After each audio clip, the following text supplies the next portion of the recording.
Hey guys, welcome back. I just wanted to kind of update you guys. I did follow a tutorial on YouTube. Well, actually, I didn't follow it on YouTube. I actually followed it on Instagram, but she is also on YouTube, and I will link her video down below.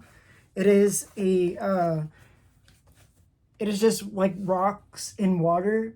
So it's supposed to be like moving water, if you can kind of tell.